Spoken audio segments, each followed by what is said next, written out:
Randomly একটা টক শোতে একটা বক্তব্য শুনে খুবই অবাক হলাম।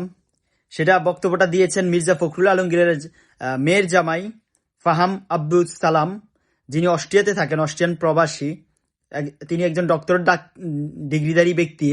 তবে সেটা শুনে অবাক হলো, তিনি প্রশ্ন করেছেন যদি জামাত যদি রাষ্ট্র ক্ষমতায় আসে, জামাত যদি সরকার গঠন করেন, তাদের অর্থমন্ত্রী কে হবে।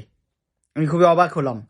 তো প্রশ্নটা তো এখানে না, প্রশ্নটা হচ্ছে আপনারা যাকে প্রধানমন্ত্রী বানানোর জন্য পদপ্রার্থী করছেন, এসএসসি পাস ব্যক্তিকে যদি আপনারা প্রধানমন্ত্রী করতে পারেন, আর অপরদিকে জামাত ডক্টরেট ডিগ্রি ব্যক্তিকে প্রধানমন্ত্রী পদপ্রার্থী করেছেন শফিকুর রহমানকে, তো এটা কিভাবে সম্ভব?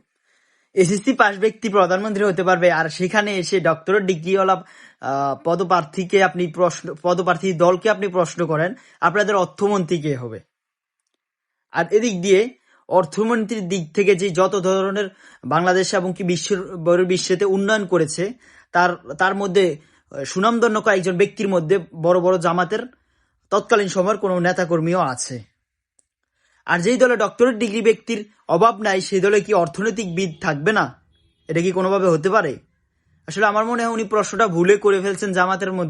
জামাতকে প্রশ্ন করেছেন। প্রশ্নটা করার কথা ছিল তিনার দল মানে বিএনপিকে করার দরকার ছিল, যে আপনারা কাকে অর্থমন্ত্রী করবেন, আপনারা কাকে আইনমন্ত্রী করবেন।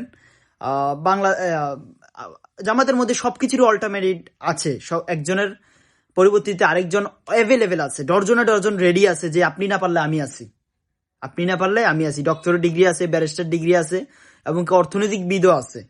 কি মনে করেন রে ভাই? হায় রে।